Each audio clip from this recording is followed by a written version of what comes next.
हाय, पहचाना मुझे? चलिए, कहानी में आगे बढ़ेंगे तो पहचान ही लेंगे आप। जवाब में एक डायरी थमा के 3 दिन के इंतज़ार में छोड़ गई वो। भला ऐसे बेचैन करता है कोई? मेरे पास उसकी डायरी थी, उसके लिखे शब्द थे। मेरे पास मेरा जवाब था, पर खोलने की हिम्मत नहीं थी। फिर भी पूरे 10 मिनट तक उसे टेबल पर रखा हुआ तकने के बाद मैंने उसे खोलने की हिम्मत कर ही ली।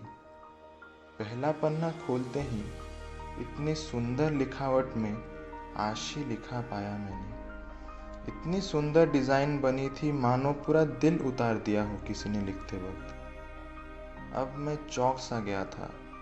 उस नाम को देखते देखते वहीं अटक सा गया था। अब आगे उसके शब्द पढ़ने की चाह और बढ़ गई थी। जल्दी से पहला पेज खोला मैंने। डेट था 14 मार्च 2018। वही दिन जब ये क्लास पहली बार ज्वाइन किया था हमने।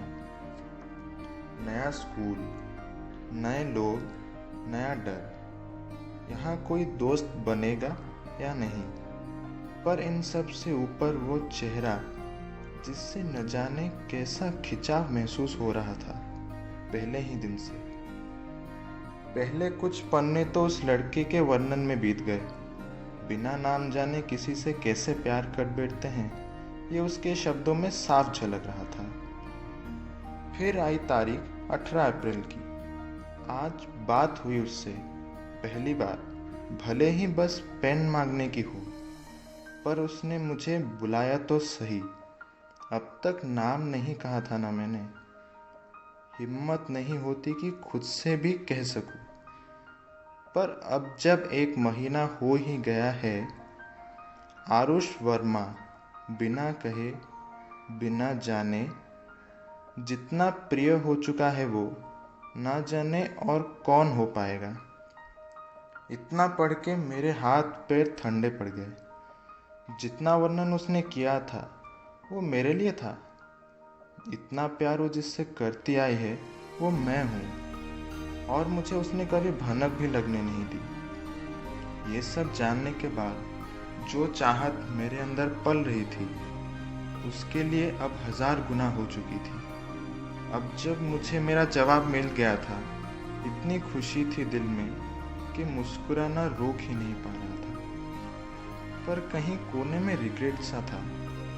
काश जिंदगी के इतने हलचल के बीच उसका शांत प्यार पहले देख लिया होता मैंने, उससे इतना इंतज़ार ना कराया होता मैंने। पर अब उन सब की भरपाई करनी थी।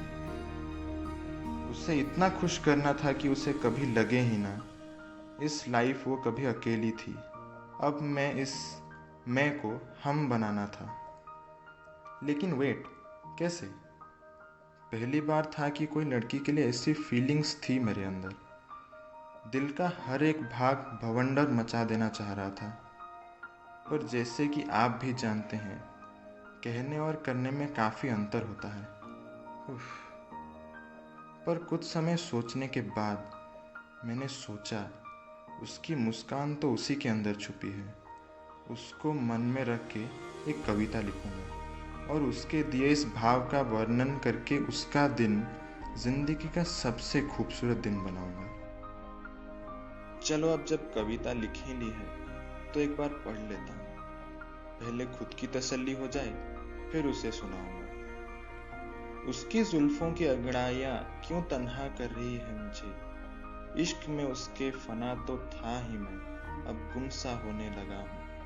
आखिरी मुलाकात को अब अरसा हो गया, उसकी मीठी आवाज की चाशनी में डूबे जमाना गुजर गया। हमारे सपनों ने तुम्हें रोज इनायत दी, नूर भरी तन्हाइयों ने कई बार तुम्हारी दहलीज को खुशनुमा करना चाहा, और मैं मुंतजिर बना तेरी रिवायत अपनाना चाहता हूँ, फिर से मोहब्बतें बयां करना चाहता हूँ। सोचा हूँ कि अब की मुलाकात में खुद अल्लाह गवाह बनेगे मेरे इजहार का, और जब अल्फाजों में तुम अपने मुझे शामिल करोगी, मैं तुम्हें बाहों में भर दिल दिया कर लाऊंगा। तुम्हारी बातें और तुम्हारी यादें दोनों महफूज हैं मेरे पास, अब बस उन्हें तुम्हारे साथ फिर से जीना चाहूँगा। अब बस उन्हें तुम्हारे साथ फिर से जीना चाहूँगा।